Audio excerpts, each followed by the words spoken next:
All right, and now it's time for Sexual Follies.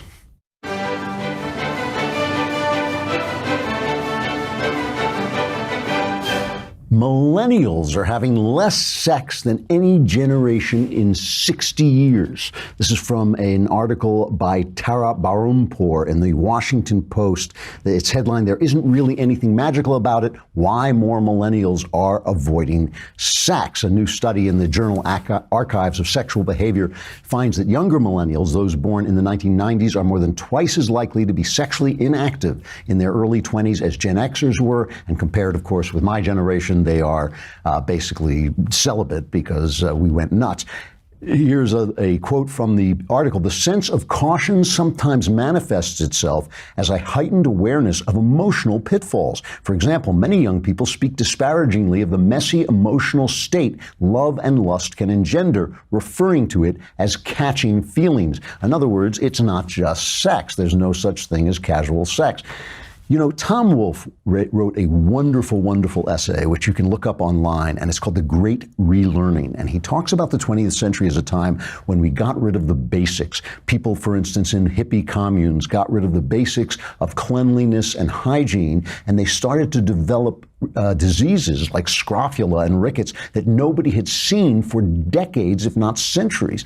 So they had to relearn that there was a reason we had hygiene. There was a reason that we had, washing your hands and so on. Communism, the idea that we didn't need freedom, what led to a world war, led to world wars and slavery and mass slaughters. We had to relearn all these things. And Wolfe says that in America, America's contribution to this absolutely crazy idea that we could throw away the learning of our forefathers and not pay a price came in the form of a sexual revolution, which led to AIDS and has led, since Wolfe wrote the article, to Me Too, to a sense of women that they're being abused and they're being raped and they have no recourse because there's no default setting at no. What used to be the default setting was no, and if you didn't go to no, if you went past no to yes, there was a reason. Maybe it was the man's fault, maybe it was the woman's, maybe it wasn't anybody's fault, and it was something you agreed to, but there was a reason for that. Now, there is no default setting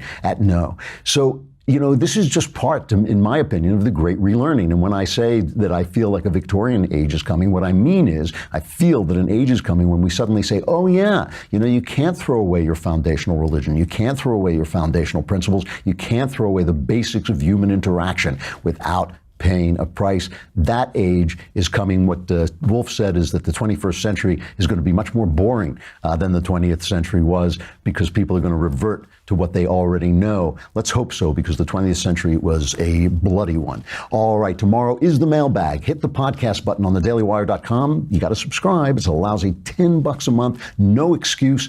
Hit the podcast button, hit the Andrew Klavan podcast, hit the mailbag, and ask your questions about anything you want. Answers guaranteed 100% correct will change your life, sometimes for the better, sometimes tough.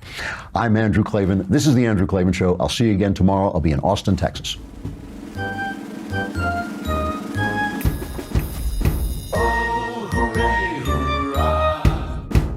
The Andrew Klavan Show is produced by Robert Sterling. Executive producer, Jeremy Boring. Senior producer, Jonathan Hay. Our supervising producer is Mathis Glover. Technical producer, Austin Stevens. Edited by Alex Zingaro. Audio is mixed by Mike Cormina. Hair and makeup is by Jesua Alvera. And our animations are by Cynthia Angulo and Jacob Jackson. The Andrew Klavan Show is a Daily Wire Forward Publishing production. Copyright Forward Publishing 2018.